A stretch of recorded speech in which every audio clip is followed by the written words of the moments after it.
Salut à tous, j'espère que vous allez bien. Aujourd'hui on se retrouve dans une nouvelle vidéo pour parler de l'ortie. Attends, l'ortie.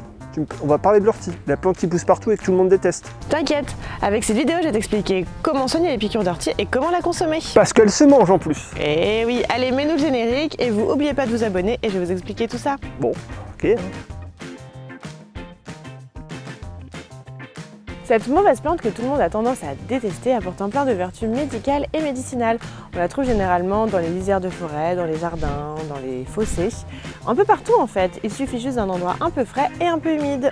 Pour commencer, on va parler du sujet qui fâche, les piqûres d'ortie. Lorsque l'on touche une feuille d'ortie, une toute petite pointe pénètre la peau, elle se brise et injecte une sorte de cocktail urticant.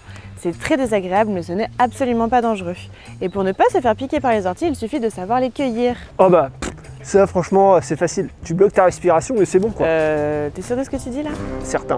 T'es vraiment sûr? J'ai fait mes propres recherches sur l'internet. Ok, bah vas-y, montre-moi ta technique.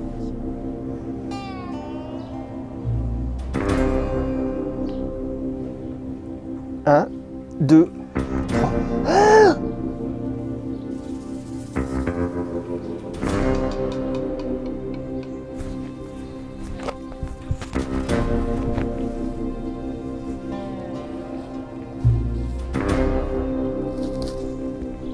Ah, juste comme ça, par curiosité, Eline, c'est quoi ta technique? En fait, les petits poils sur la feuille ont un sens. Du coup, il suffit de la prendre dans l'autre sens, soit du bas vers le haut. Et si vous voulez vraiment être sûr de vous, vous pouvez tout simplement mettre des gants. Des gants. Et si jamais vous vous faites piquer, hein Cyril, voici quelques techniques pour pouvoir soulager les piqûres. Vous pouvez déjà choisir une feuille de plantain, de menthe sauvage ou d'oseille, de la froisser et d'appliquer le sucre sur la partie irritée. Vous pouvez également utiliser du vinaigre de cidre. Ça va Cyril? Bon, au moins l'avantage c'est que ça stimule ta circulation sanguine. Oh bah ça, pour stimuler, c'est juste ça les bienfaits. Franchement, il n'y a pas besoin de faire une vidéo là-dessus quoi. Mais non, elle contient énormément de nutriments, beaucoup de minéraux, oligo-éléments, acides aminés, chlorophylle, tanins, flavonoïdes et beaucoup d'autres choses.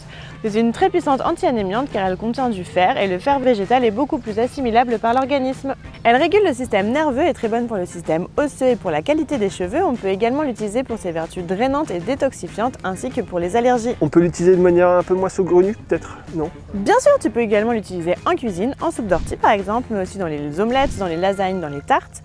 Tu peux consommer les feuilles fraîches ou sèches, en poudre par exemple, en gélule, en comprimé, en décoction, en teinture mère, énormément de possibilités. Et si vous avez une recette à nous partager, n'hésitez pas à la mettre dans les commentaires. Même s'il y a très peu de contre-indications à l'utilisation de l'ortie, il est préférable de demander conseil à votre médecin, notamment si vous prenez des médicaments ou si vous avez des problèmes rénaux par exemple. Et voilà, cette vidéo est maintenant terminée, n'hésitez pas à nous partager en commentaire vos recettes ou vos idées, likez, partagez et on se retrouve bientôt pour une prochaine vidéo. Salut!